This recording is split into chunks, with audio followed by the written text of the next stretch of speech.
First of all, I'm deeply grateful to the organizers of this interesting workshop and for the possibility to participate and to talk here. I decided to talk about a very simple thing. You know, as you know, a sequence of non-negative numbers is called totally positive if all minors of such infinite matrix, two sides infinite, are non-negative. We will need further the notion of multiply positive sequence. Multiply positive of order n means that all minors of orders up to n are non-negative. This class of totally positive sequences we will denote by TP. There are some typical notations, but I will use TP. And the class of generating functions of such sequences is denoted by TP tilde. Totally positive sequences and multiply positive sequences were introduced by Fekete in 1912. In connection with the problem of exact calculation of the number of real zeros of polynomial with positive coefficient. There are many interesting results, but maybe all of you knows. I only say that such sequences arise in many mathematical subjects. Not want to tell me about these applications and its conference about matrix positivity. The class of totally positive sequences, or more precisely, the class of generating functions, was completely characterized by Essen, Ray, Schoenberg, and Whitney. And the result is the following theorem. That the sequence, suppose we have a sequence of non-negative numbers, then the generating function belongs to TP tilde if and only if this function, the generating function,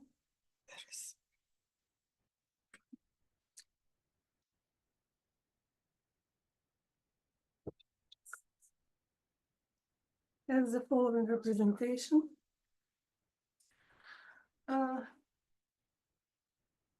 Only standard. It means it's a meromorphic function.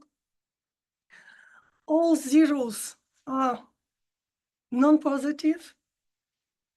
All poles are non-negative. And the order of growth of such function is not greater than 1. What else?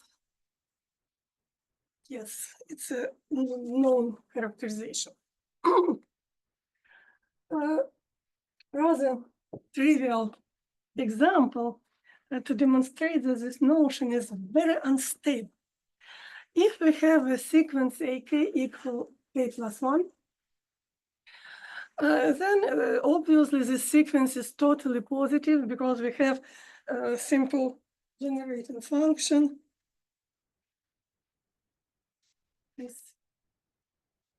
So it is totally positive.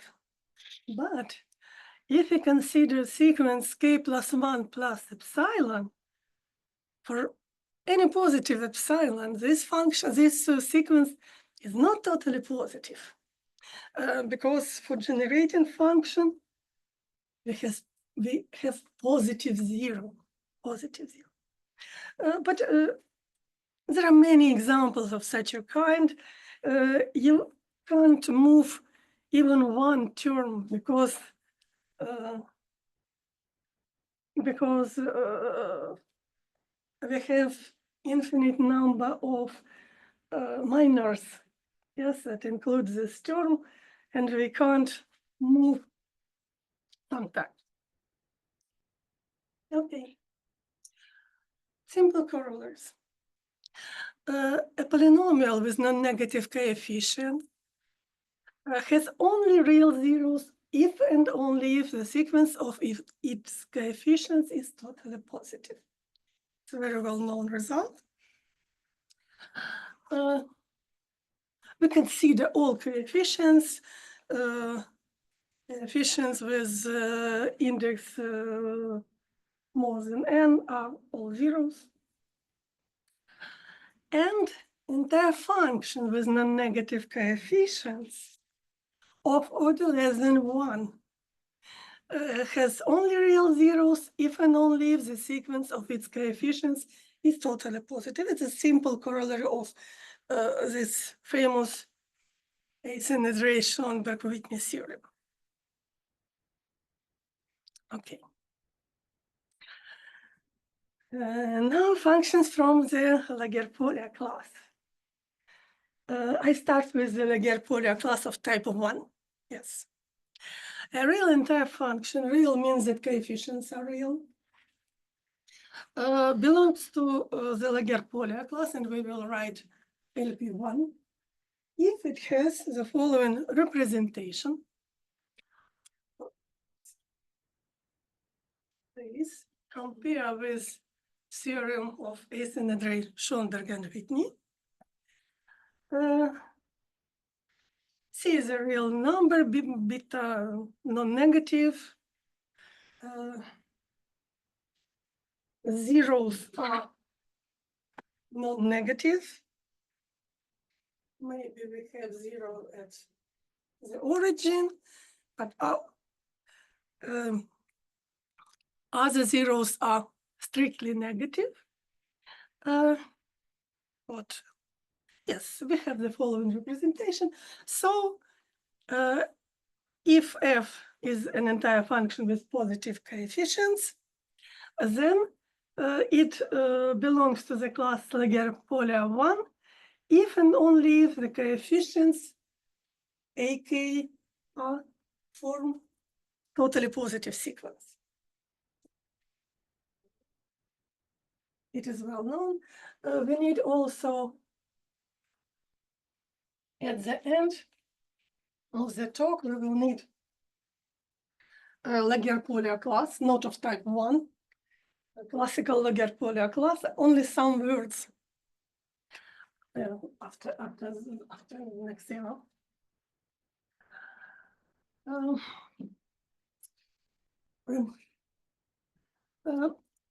If we have two sequences of positive numbers, so, for example, the generating functions are polynomials, it's very interesting, or entire functions of order strictly less than 1.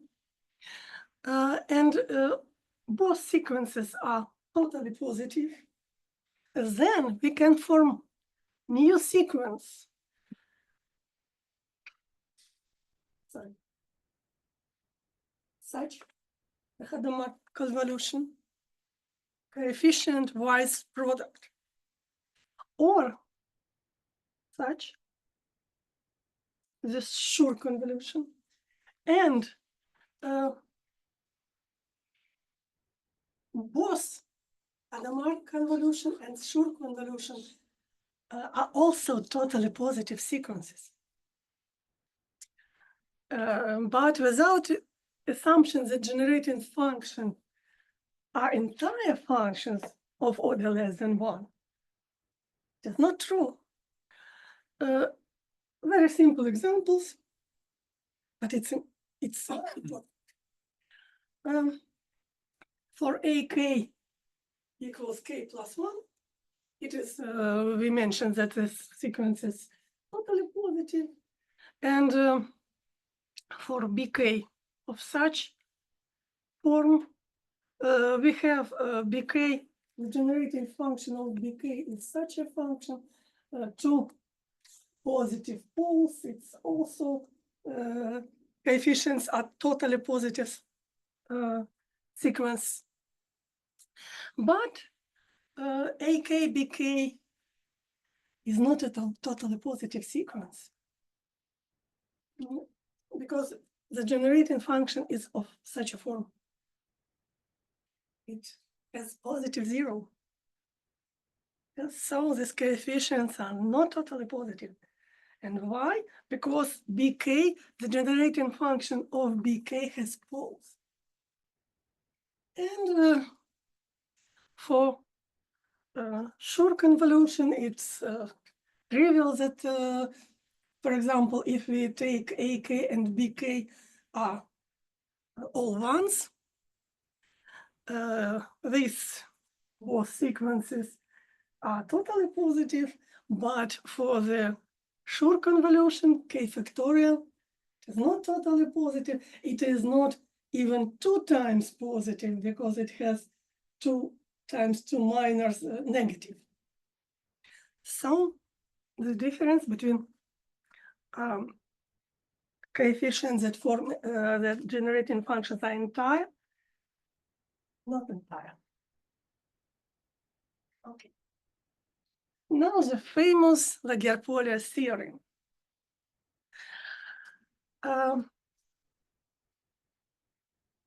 Suppose we have a sequence of real polynomials having only real negative zero. And with this normalization condition P of 0 equal 1. If this sequence converges uniformly in some small circle centered at 0, if it converges only in this small circle, then this sequence converges locally uniformly in the whole complex plane to the function from the Laguerre-Polya 1 class. And conversely, for every entire function from the Laguerre-Polya 1 class, there is a sequence of real polynomials, but only real negative but non-positive. If this function has 0 at 0, polynomials can have 0 at 0, which converge locally uniformly to a function f. A remark about maybe no need to explain what is Laguerre-Polya class, not of type 1 classical. We will need at the end, or I need to say. Okay.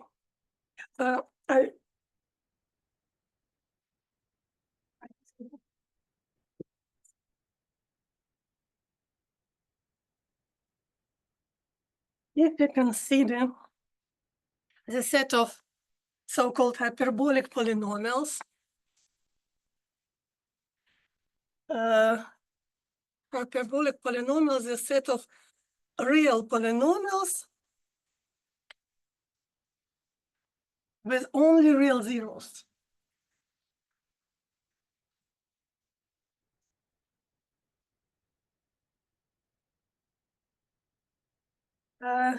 Such polynomials can converge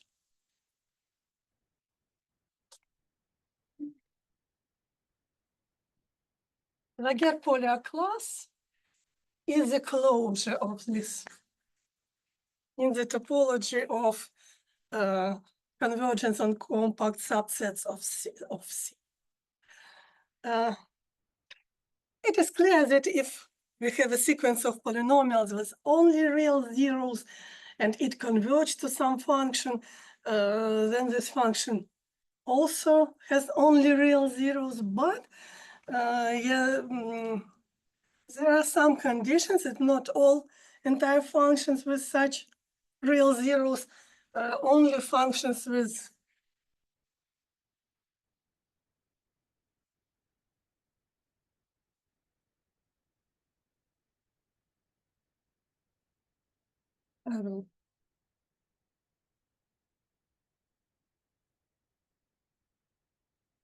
0 at 0.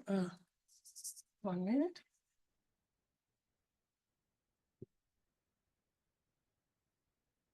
X is a Z.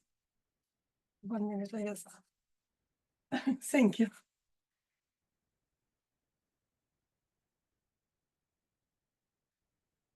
Only with such representation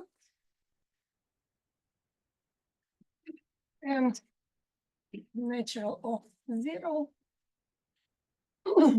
alpha greater or equal 0, beta real, x cutting x a real non-zero, and this series only such functions. So entire functions of order not greater than 2 with real zeros.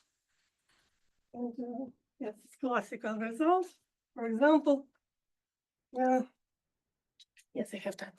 For example, obviously, entire function e to minus z square is a limit of the sequence of polynomials with only real zeros. For example, such sequence.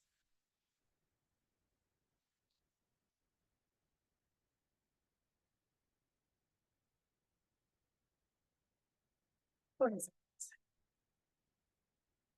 But entire function e to the z squared is not a limit of sequence of polynomials and only real zero. That is a very good exercise for students of this. Okay. We will need at the end classical Laguerre-Polya class, and now just Laguerre-Polya of type 1. Okay. Now the second quotient. For entire for formal power series with positive coefficients, we will use the following notation. By Q sub n, we denote this second quotient of coefficients. It is easy to see that if we know all second quotients, we can construct coefficients up to multiplying by a constant and change z by alpha z. So up to these two first coefficients, this is second quotients are independent parameters. We can choose any such quotients. The only thing is that we want the series to be converged. As in Taylor coefficients, we can choose any coefficients. Only our problem is that series must converge. Why it is so important? Second quotients. I will explain. Okay. The problem whether or not an entire function belongs to the Laguerre-Polya. Okay, whether or not it has only real zeros, it's a very, very complicated problem, very complicated. And for example, I will not speculate about Riemann hypothesis, but yes, we have a function, we have coefficients, we have integral representation, and we do not know whether or not all zeros are in the line. Yes, we can turn this line real part of z equals 1/2. We can turn to be real axis, yes, and whether or not it is all zeros are real, it is a problem. But we know very simple sufficient condition. If all second quotients are greater than or equal to 4, then entire function and all its sections, yes, if we take consecutive parts of this series, all of them have only a real negative, non-positive zeros. It is easy to check that the constant 4 is the smallest possible. When was proved this, Atkinson? 1930, no, 19. Oh, I know, because this year is 100. It was 1924. Yes. Yes. 1 minute about this constant 4. Simple example.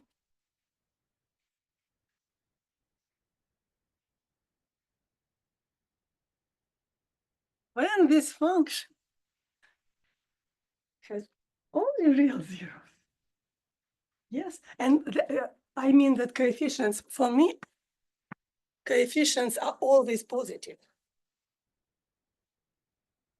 It doesn't matter in this example, but for another, we consider only functions with positive coefficients. It has only real zeros if and only if I can write in such a way. So you see this second quotient, yes, and you see 4. And it is very simple that if you take the constant less than 4, we can construct polynomial of arbitrary degree, not only 2, and even entire function, such that all second quotients will be greater than or equal to 4 minus epsilon, but it has non-real zeros. So 4 isn't.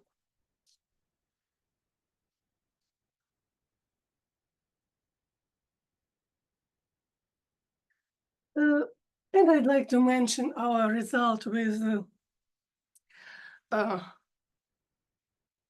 my former PhD student, Huhien Nguyen.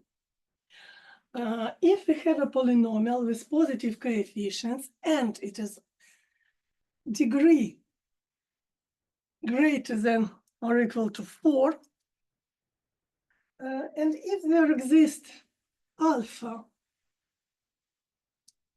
less than 4, but greater than or equal to this constant, and all second quotients are in this interval, then all zeros are real, simple and negative. It is the smallest possible interval. You see, if we have just inequalities from below, Qn greater than or equal to some constant, then we can not move this 4 into less constant. But if we have inequalities from below and from above, then this is a, I think, very simple, sufficient condition for a polynomial or for an entire function. This is a simple corollary. Because if all sections have only real zeros, and this whole entire function also has only real zeros. Okay.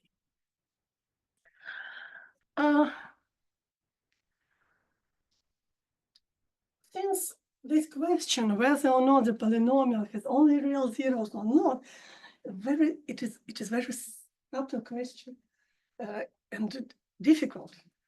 So it is of great interest to describe operators that preserve this property. and classical result by at first definition and then result.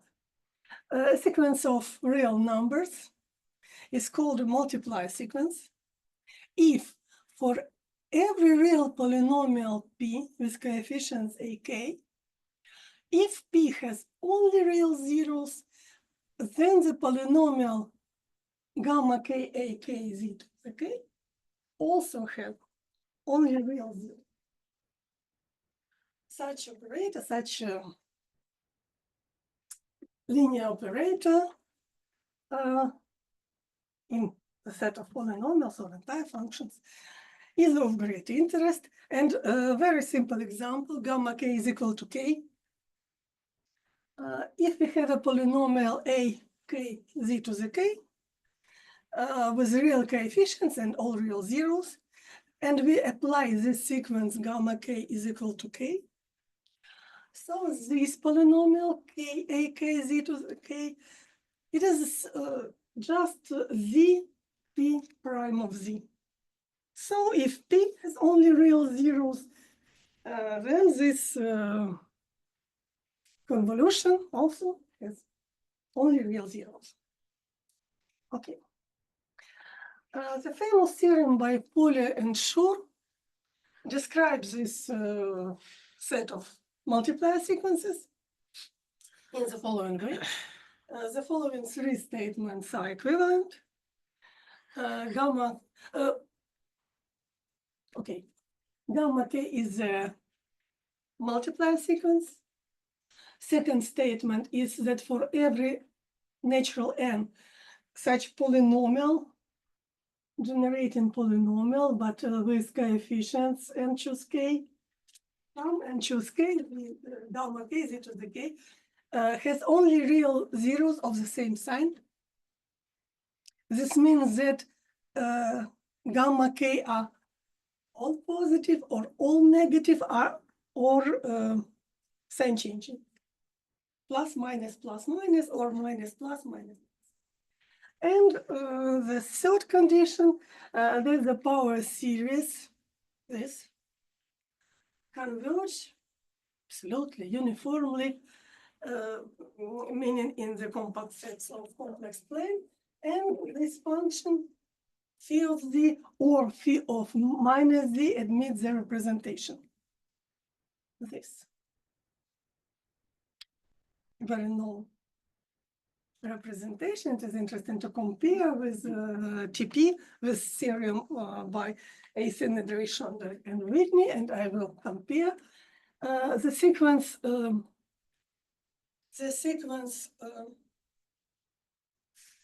Finite sequence is a multiplier sequence if and only if this one polynomial has only real zeros of the same sign.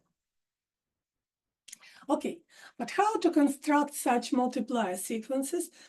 The following remarkable theorem by Laguerre states that if f is an entire function from the Laguerre polar class, not of type 1, Laguerre polar class, with only negative zeros, then the sequence f of k is multiplier sequence. The original theorem states that not only multiplier sequence, but if we apply such sequence to if we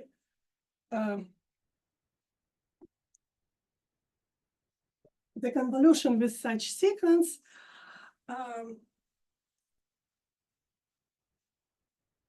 enlarge the number of real zeros. If we have a polynomial, real polynomial, arbitrary real polynomial, and p equals akz to power k, such sum, and if we apply this sequence, f of k akz to the power k, then the number of real zeros of this new polynomial is greater than or equal to the number of real zeros of p. So it's not only multiplier sequences, but so-called CZDs. And for us, it is interesting, two examples are interesting. This for a greater than or equal to 1 and this.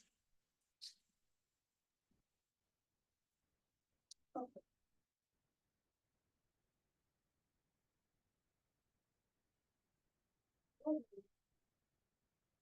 Simple problem. We have a theorem about multiplier sequences, and so we have this function is from Laguerre-Poré class of type 1. Because we have description of all multiplier sequences, and 1 over a at power k square is multiplier sequence. All zeros are real, and it is not so simple to prove. Direct proof is not simple. And this function has only real negative zeros for all m natural. And I want to mention two open problems. Not about Riemann zeta function, but rather complicated and interesting in many applications. Consider the function, such function, z to the k over k factorial in power b, and b greater than 1, for which b, this function, has only real zeros. For all natural, for b equals to 1, 2, 3, 4, yes. But for non-natural b it is unknown. And more generally, we can apply factorial and this a to the k squared. Fix an arbitrary b greater than 1 and multiply by this a to the k squared, for which a, this function has only real zero. Okay.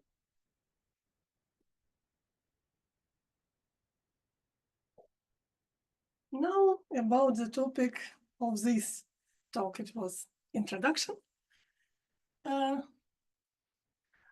We consider a sequence of non-negative numbers, and we define convolution operator on the set of real sequences. For a sequence bk, we obtain the sequence akbk. So, simple linear operator. The following problem was posed by Alan Sokol, and during the workshop in Pasadena, theory and application of total positivity. And by the way, I am happy to meet many of participants of this remarkable conference here. It was a great pleasure for me. And problem describes the set of such non-negative sequences, AK, such that the corresponding operator, lambda A, preserves the set of TP sequences. It is some analog of multiplier sequences, yes, but we apply not to polynomials or entire functions with negative zeros, but to any totally positive sequence. We have for every totally positive sequence bk, we have ak bk will be also totally positive. Okay. For example, this multiplier sequence gamma k equals, it is a multiplier sequence. We showed this before, but it is not TP preserver. For example, if we consider if we consider totally positive sequence BK with generating function with two positive poles, yes, this sequence is totally positive because of classical theorem of asymmetry, Schoenberg and Whitney. But KBK, this function is Z, F prime of Z. It is not of the class, and it is obviously, we have two positive poles, yes, and no positive zeros. Positive poles, if we differentiate, we have a zero between this, yes, between these poles. So K is not a good sequence. It is not gamma K equals to K is not TP preserved. Well, denoted by A is the generating function of this sequence. And suppose that our sequence has this property that the corresponding convolution operator preserves TP, the set of TP sequences. Since sequence of all ones is TP, it means that our sequence, that the generating function has this representation. Okay, negative zeros, positive poles, order not greater than 1. And our first result, joined with Olga Katkova, if AK is a non-negative sequences, and suppose that its generating function has at least one pole, then this sequence is TP preserver if and only if only such function. Only this one, in some sense, it is one function, multiplication by, yes. And what is this sequence? No other, if we have all. Sufficiency is very simple because this sequence, the coefficients of this sequence is this. So it's multiplication by C and change variable Z to beta Z, and this preserves TP, of course. But necessity is not very simple. Okay, so it remains to describe preservers with generating functions without poles. Obviously, if we have two-term sequence, A, B, and all other zeros, it preserves TP. So it's not interesting. Three-term sequences, it's also very simple. If you have non-negative sequence with only three non-zero terms, A0, A1, and A2 are non-zero, and others are zeros. Such sequence preserves TP if and only if the generating function has only real zeros. Moreover, this sequence is TP to TP if and only if it TP2 into TP, obviously. So not so obvious to resolve. If we have four non-zero terms, four, the result is the following. Analogous results for 4 and 5 non-zero terms. Preserve TP if and only if, for the case 3, the generating function and remainder of this function, sum from 1 to 3, has only real zeros. And obviously, if this sum from k equals to 2 to 3, it's also has only real zeros. And for 5 non-zero terms, analogous result, it preserves TP if and only if 3 polynomials, this generating polynomial, this remainder k from 1, and other remainder k from 2, all of them have only real and non-positive zeros. Moreover, for the first case, lambda TP into TP, if and only if lambda TP3 into TP. And in the second case, lambda TP into TP, if and only if lambda from TP4 into TP. Okay. Maybe we can prove what, but proofs are very technical.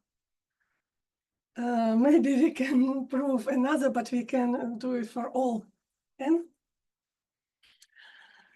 The following example was given by Alan Sokal.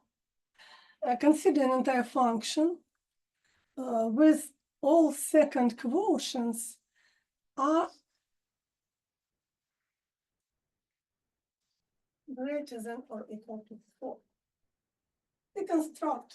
We can take arbitrary number of these quotients and construct it. Then these coefficients are TP preserved. Why? Because suppose that this the BK is totally positive, arbitrary totally positive sequence. For the convolution AK, BK, Z2K, we have the second quotients are the product of second quotients. These are all greater than or equal to 4, and these are all greater than or equal to 1, because TP means TP2. TP from TP, it follows it, it's TP2. So by Hutchinson's theorem, we get that this convolution is TP sequence. So there exists such sequences with generating function without poles, only with zeros, that are TP preserved. The following conjecture is consistent with our previous results and with the example of Alan Sokal and some other results. Conjecture is we have a non-negative sequence with entire generating function. Then it is TP preserver if and only if all remainders of power series is entire functions from the LP1 class. In particular, it has only real non-positive zeros. And necessity is obvious because we can consider sequence BK, first K zeros and then all ones. This sequence is obviously totally positive. And if we apply AK, we have to obtain totally positive, so the remainder is of from the Laguerre-Polya 1 class. It has in particular only real negative zeros. Necessity is obvious, but conjecture is rather sufficiency is not obvious. Sorry, can you give what kind of functions are in that class? Yes. Okay. Yes, I have time. And there are functions with Taylor sections having only real zeros. We'll study it in many works. There are many interesting results. And some of them could be found in the survey of Josef Ostrovsky, my PhD advisor. But entire functions with remainders that have only real zeros will study not so good. And it is very interesting class. For example, consider this entire function. A is greater than 1. It is called the partial theta function because it is a cousin of the famous Jacobi theta function. Yes, if the summation is from -infinity to infinity, it is a famous Jacobi theta function. It is partial theta function because the summation is from 0 and Jacobi theta function is meromorphic, and this is function this is entire. There is a very interesting survey by Warner about this history of investigation and many interesting topics connected with this function. And it was a interesting story about investigation of the question whether or not for which A this function has only real zeros. Started from Harding. In our joint paper with Olga Katkova and Tatiana Lobova, we answered this question. And in particular, I will not give here the full result about this function. It is, for me, it is interesting, but maybe not. But we have proved that, in particular, that there exists a constant Q infinity in this, such that the partial theta function belongs to the Laguerre-Polya 1 class if and only if A square is greater than or equal to Q infinity. By the way, A square is the second quotient of this function has constant sequence of second quotients equal to A square.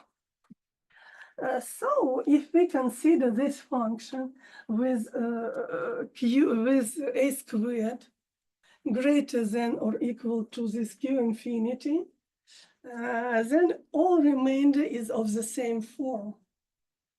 It is the same function, so it has only real negative zeros. And for example, if we apply our theorem with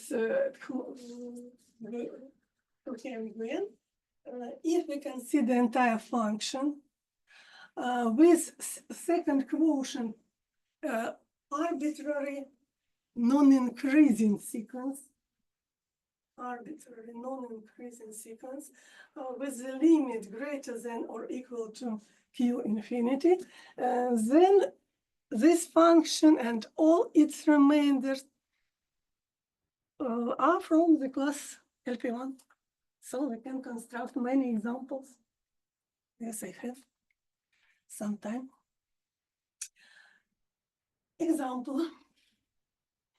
Consider the simplest function from the LP1 class, e to the z. This function is from LP1, obviously. It is the limit of polynomials with only real negative zeros. E to the z is the limit of polynomials 1 plus z over n in power n. But its first remainder, yes, if we consider this theorem without zero term, it is equal to e to the z minus 1. And function e to the z minus 1 has infinitely many non-real zeros, yes? It has only one real zero in 0, and other are 2pik. all of them are non-real. So, so this function is not of the class that with remainders with only real zeros, and not so trivial, but simple that each remainder of this function has infinitely many non-real zeros. Okay, and one result. Consider the set of entire functions such that for every s, this function remainder belongs to the LP1 class. Then all second quotients of such function are greater than or equal to 3. Such necessary condition. So this function is of order 0. Order of growth is 0. No exponential or something like that, or a function from order 0. The problem is consider the set of entire functions such that all remainders of this function belongs to the LP1 class. What is the constant? What is the infimum of the second quotients from all functions from this class and all n? Yes, maybe it is greater than 3, but it is open problem, and our conjecture is that C is equal to Q infinity, that constant for the partial theta function. So that's all. Thank you.